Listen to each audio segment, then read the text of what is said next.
On était en train de faire des vidéos sur les SCI et j'avais un petit coup de gueule à faire sur le sujet. Donc bienvenue dans cette nouvelle vidéo consacrée à l'immobilier et donc à cette question des SCI. Alors pourquoi j'ai un petit coup de gueule à faire, c'est que la notion de SCI est un sujet tellement récurrent. Vous n'imaginez même pas le nombre de personnes qui me posent des questions à savoir est-ce qu'il faut ou pas créer une SCI. Ma question elle va être assez simple. Si vous avez besoin de faire une SCI, vous le savez déjà, vous n'avez pas posé la question. Donc dans le cadre des pros, les gens seront tout aussi compétents que moi pour le savoir.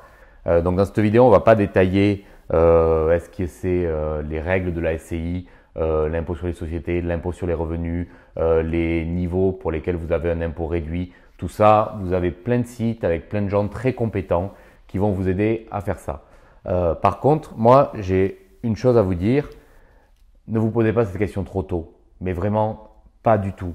C'est une question qui viendra en temps voulu au moment où vous aurez les paramètres pour y répondre. Si j'essaie de vous dire est-ce qu'il faut créer une SCI sans avoir les paramètres d'un projet, je ne sais même pas à quoi le comparer, mais c'est comme si je vous dis qu'est-ce que vous feriez avec 200 000 euros alors que vous ne l'avez pas sur le compte. Ok, on peut écrire un roman, on peut s'amuser à écrire un poème, ça ne vous fera pas avancer dans votre projet immobilier. La première des choses à faire, c'est avoir un vrai projet immobilier.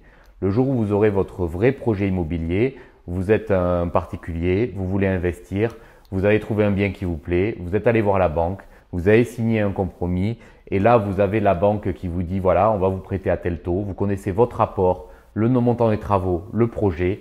Là, c'est le moment où vous pouvez vous poser la question d'une SCI et à ce moment-là, comme vous avez les paramètres, la réponse elle est triviale. Mais vraiment elle est triviale. N'y passez même pas une semaine à vous poser cette question-là. Le jour où vous aurez les paramètres, vous faites un tableau Excel, impôt sur les sociétés, pas impôt sur les sociétés, les revenus, les travaux. Là, vous allez faire vos calculs et vous allez en déduire oui ou non, il faut une SCI et combien ça me fait gagner. Moi, je vais vous donner un exemple sur mes premiers projets à titre personnel. Donc, j'avais pas fait de SCI et pour une autre raison aussi d'ailleurs que je mets ici entre parenthèses, c'est aussi que quand vous créez une SCI, vous passez de suite au niveau des professionnels.